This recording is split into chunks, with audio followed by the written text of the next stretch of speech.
जय Malhar news चॅनलच्या सर्व प्रेक्षकांना सपना चौधरीचा नमस्कार।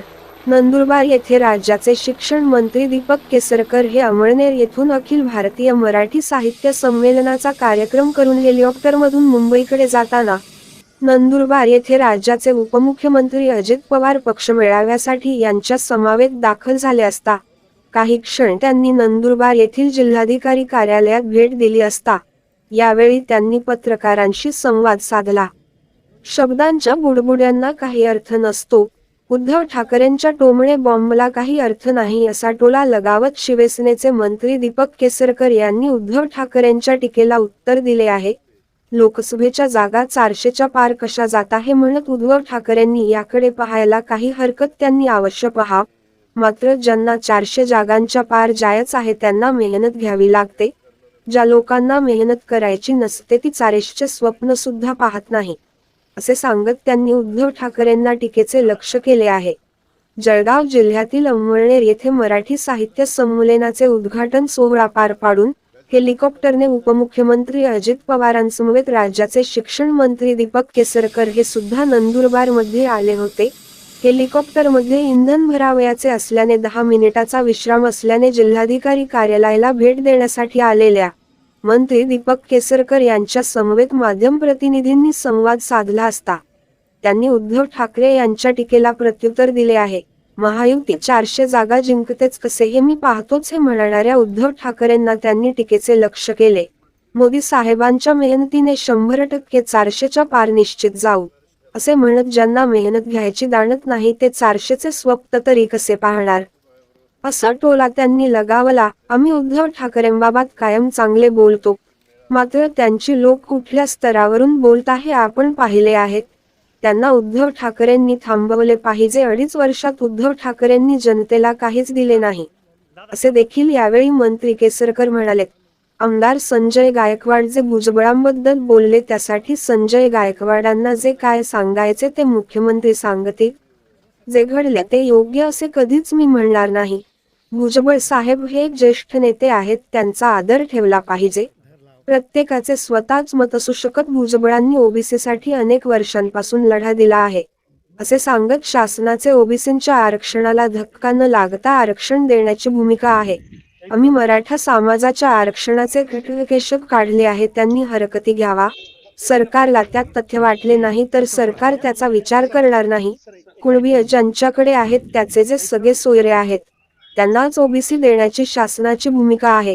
यावेळी नंदुरबार जिल्हाधिकारी तथा नंदुरबार जिल्हा परिषदेचे मुख्य कार्यकारी अधिकारी एम सावंतकुमार, जिल्हा पोलीस अधीक्षक श्रावण दत्त, नंदुरबार जिल्हा परिषदेचे प्राथमिक शिक्षण अधिकारी सतीश चौधरी, जिल्हा राष्ट्रवादी काँग्रेस पक्षाचे जिल्हाध्यक्ष डॉक्टर अभिजित मोरे, जिल्हा युवक राष्ट्रवादी काँग्रेसचे जिल्हाध्यक्ष सीताराम पावरा यांनी त्याचे हेलिपॅडवर स्वागत केले। सपना चौधरी, जय मल्हार न्यूज, नंदुरबार। त्याला काय हरकत नाही, त्यांनी पाहावं अवश्य। शेवटी ज्यांना जायचं असतं 400च्या वर त्यांना खूप मेहनत करायला लागते।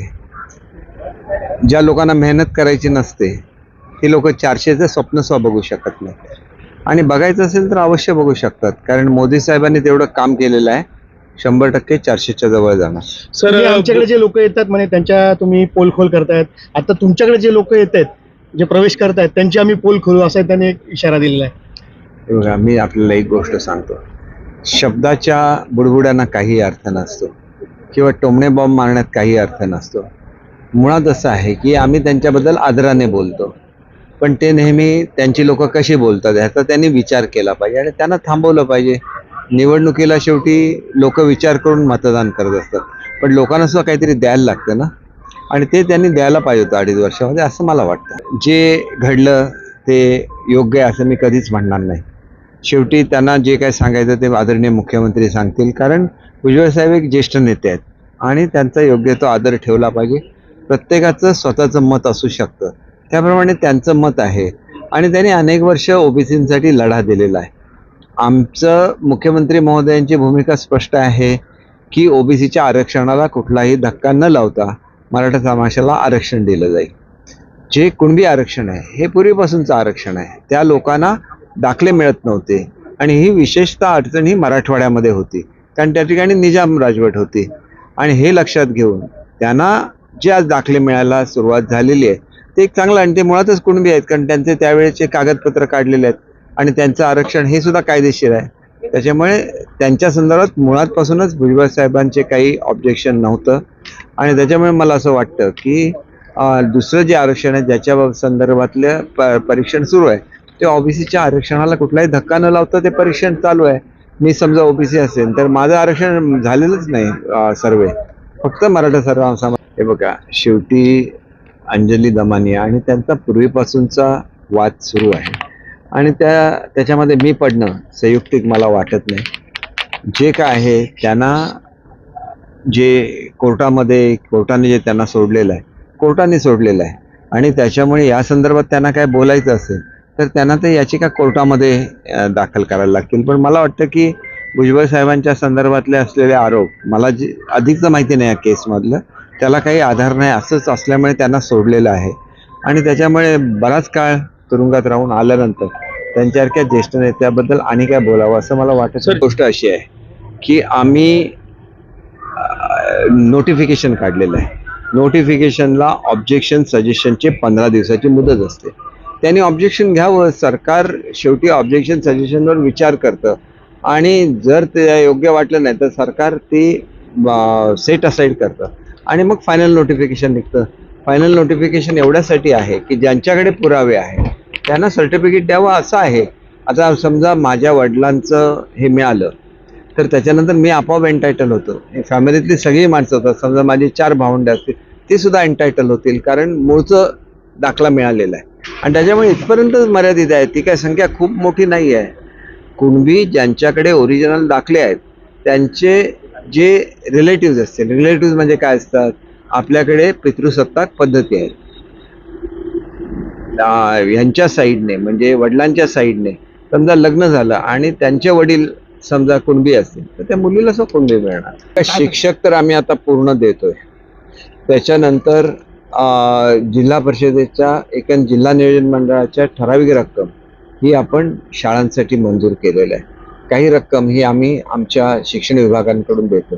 तरी पण आम्ही ॲडॉप्टर स्कूल नावाची स्कीम केलेली आहे, ज्याच्यामध्ये चांगल्या ज्या कंपन्या आहेत त्यांनी जर जिल्हा परिषदेच्या शाळा दत्तक घेतल्या तर 5 किंवा 10 वर्षासाठी एक उदाहरण सांगतो की एक्स कंपनी आहे तर त्याचं नाव लागेल आणि जिल्हा परिषद शाळा क्रमांक 1 असं राहील.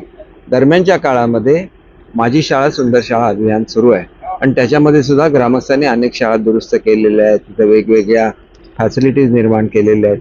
ते अभियान साधारण फेब्रुवारीच्या मध्यापर्यंत चालणार आहे.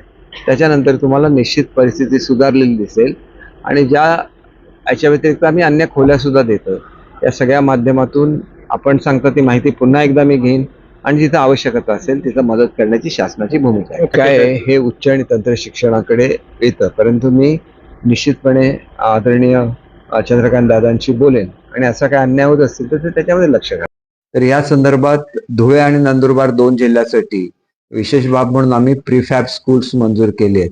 याच्यामध्ये मुख्याध्यापकाची खोली, टॉयलेट, 2 खोल्या, व्हरांडा असं एक पूर्ण मॉडेल केलंय आणि प्रीफॅब असल्यामुळे हा लवकरात लवकर तयार होतील आणि आदिवासी भागातल्या मुलांना न्याय मिळेल. त्याच्यानंतर मी मुख्याधिकारी महोदयांची चर्चा केली. याच्या व्यतिरिक्त आम्ही खोल्या सुद्धा शाळांच्या मंजूर केलेल्या आहेत, त्या स्वतंत्रपणे होतील. परंतु इथं जो जनरल निधी असतो जिल्हा नियोजन मंडळाचा हा कमी आहे आणि आदिवासी विभागाचा जास्त आहे. तर आदिवासी विभागामध्ये हेड नसल्यामुळे लवकरच आम्ही ते हेड क्रिएट करण्याची तरतूद करू, जेणेकरून त्यांना शाळा खोल्यांवर खर्च करता येईल, कारण तिथं सुद्धा आदिवासी समाजाची मुलं शिकतात.